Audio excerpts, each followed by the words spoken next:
Hello so welcome to মজাটক। আশা করি সবাই ভালো আছেন। আজকের গল্পটা হচ্ছে খুব একটা ব্রেকিং নিউজ, একদম ব্রেকিং নিউজটা হবে দেখছে আমার ইন্ডিয়া ভারতত মানে যেমন নাকি আগে ছিল কোভিড-19 নিয়ে। কোভিড-19 খুব একটা ভয়ঙ্কর একটা আছে, মানে মানুষ হাজার হাজার মানুষ মরছে, মানে খুব একটা প্রটোকল ফলো করে চলে যাচ্ছে, মানে স্যানিটাইজার করো, মাস্ক নাগান, পুরো হুলে চলেছিল।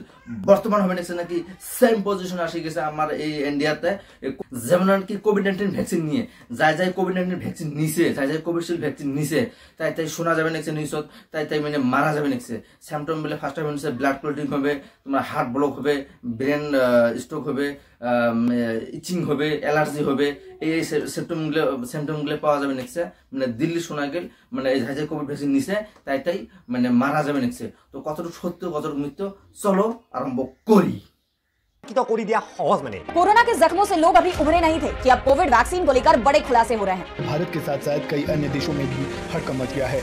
আগৰ পৰা কৰি আহিছে নিউজ চেনেল বা বিভিন্ন মিডিয়া, ছ'চিয়েল মিডিয়া হওক, কিবা মিডিয়া হওক, আৰু এনেকুৱাই এটা ৰিচেণ্ট কাৰবাৰ হৈছে আমাৰ ভেকচিনক লৈ পিনে, যে কোভিচিল্ড ভেকচিন লোৱাৰ ফলত বোলে কি হৈছে, বেমাৰ হৈছে, মানুহ মৰি আছে, আৰু যোনে যোনে কোভিচিল্ড লৈছে তাৰ বোলে ভয়ানক কিবা হ'বলৈ গৈ আছে। তো কথাটো কিমান পাৰ্চেণ্ট সঁচা, কিমান পাৰ্চেণ্ট মিছা, ভালদৰে আজি চালি জাৰি চাওঁ আহক। যদি আপুনিও কোভিচিল্ড লৈছে, হয়তো লৈছে, কাৰণ ভাৰতৰ প্ৰায় 80% মানুহে এই কোভিচিল্ডে লৈছে, কোভেক্সিন 20% লৈছে, কোভিচিল্ড প্ৰায় 80% লৈছে। তো কি হৈছে একচুৱেলি কাৰবাৰখন, কিয় এইটো নিউজ ওলাই আছে, সকলোখিনি কথা জানিবলৈ বলক ভিডিঅ'টো আৰম্ভ কৰোঁ। তো কেছটো হ'ল কৰোণা ভেকচিনক লৈ পিনে। চাওক, যেতিয়া কৰোণা মহামাৰী চলি আছিল, যেনেকৈ নহওক কিয় ভেকচিন বনাব লাগে পটাপট, কিন্তু ভেকচিন বনোৱা প্ৰচেছটো ইমান সহজ নহয়। এটা ভেকচিন বনাবলৈ বহু বছৰ লাগি যায়।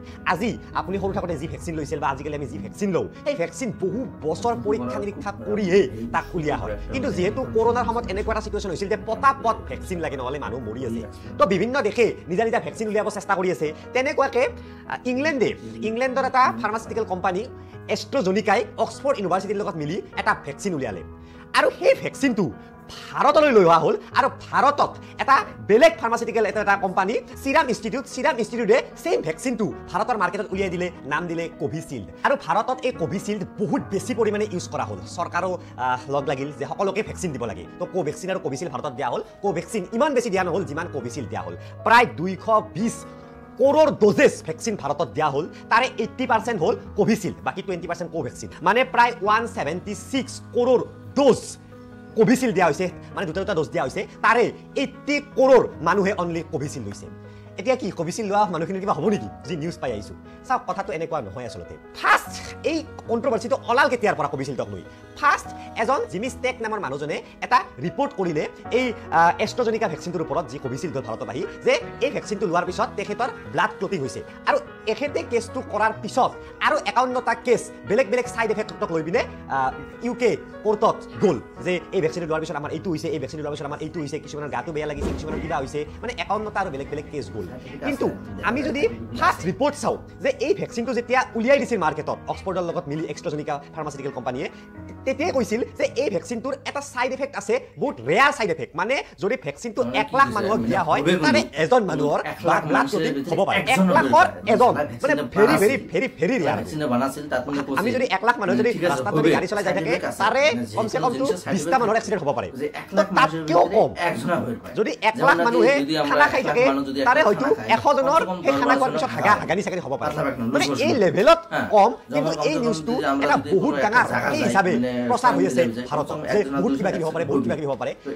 অলৰেডি এই কোম্পানীটোৱে এই মই ৰিপৰ্ট দেখাই দিছোঁ, ৰিপৰ্টত লিখাই আছে যে 1 লাখৰ এজন মানুহৰ ব্লাড ক্লটিঙৰ দৰে সমস্যা থাকিব পাৰে, কাৰণ সকলোৰে বডি একে নহয়। আৰু আমাৰ বডিত যিকোনো ফৰেইন অবজেক্ট যদি কিবা এটা আহে, সেইটো ভেকচিনে হওক কিবাই হওক, তাৰে কিছুমানৰ বডিৰ লগত নিমিলে, কিবা ছাইড এফেক্ট থাকিব পাৰে। কিন্তু এই ছাইড এফেক্টটো এই ভেকচিনটোৱে যিমান আমাক ভাল দিছে, সেই ভালতকৈ বহুত বেছি কম, বহুতেই বেছি কম। এই ভেকচিনটো দিয়াৰ ফলত কোৱা হৈছে বহুত মানুহৰ জীৱন বাচিল, কিন্তু এই ভেকচিন লোৱাৰ ফলত যিখিনি মানুহ মৰিল তাৰ সংখ্যা একদমেই কম। আৰু এটা ৰিয়েল ৰিচাৰ্চ কৰা হৈছিল 46 মিলিয়ন মানুহৰ লগত, যোনে ভেকচিন লৈছে এই ভেকচিনটো। তো ইয়াত পোৱা গৈছে যে পাৰ মিলিয়নত 3টা এনেকুৱা কেছ ওলাইছে, সেই 3টাৰ মানুহৰ বডিৰ লগত এই ভেকচিনটো ভালদৰে মিলা নাই, বা বিভিন্ন টাইপৰ প্ৰব্লেম হৈছে, ব্লাড ক্লটিং হৈছে, কিবা হৈছে। তো পাৰ মিলিয়নত 3টা কেছ, ভাবি চাওক। তো ইমান ভয় খোৱাৰ প্ৰয়োজন নাই, ইমান সেই হোৱাৰ প্ৰয়োজন নাই। ভাৰতত এইটো হয়ে, কিবা এটা কৰাৰ লগে লগে বহুত হাল্লা হৈ যায় যে অমুক হ'ব, ভোগ হ'ব। কিন্তু তোমরা তো ভিডিওটা দেখলেন, তো অত ভয় করার কোনো দরকার নাই। যেটা আমি নিউজ পাওয়া গেল, যেটা আমরা মানে সার্চ করে যেটা দেখলাম, তো ভয় করার দরকার নাই। মানে কইছে এমন একটা কেস পাইছে, মানে অস্ট্রেলিয়ার একটা, যেটা দিল্লিতে হয়েছে মানুষ মারা গেছে, ওটা মিথ্যা নয়, মারা গেছে, ওটা অন্য কারণে তো মারা গেছে। তো মানুষ সাইন্টিস্ট এমন একটা কেস পাইছে, এমন সিমটম পাইছে, তার জন্য উনি টুইট করে কইছে এমন সিস্টেম হবে পরে ভাবছে এটা কোভিশিল্ড ভ্যাকসিন নিয়ে মারা গেছে এমন সিস্টেম। তো অত ভয়কর কোনো টেনশন নাই।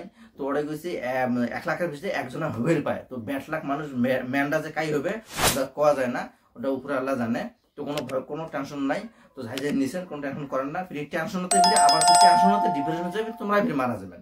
তো যাই যাই ভ্যাকসিন নিছেন কোনো টেনশন নাই। তো উপরে আল্লাহ আছে, মরণ কুম্বাল হবে ভালো করে জানে। তো টেনশন নেই, টেনশন লেনে কা নেই, টেনশন দেনে কা হ্যায়। তো আজকে ভিডিও এই পর্যন্ত।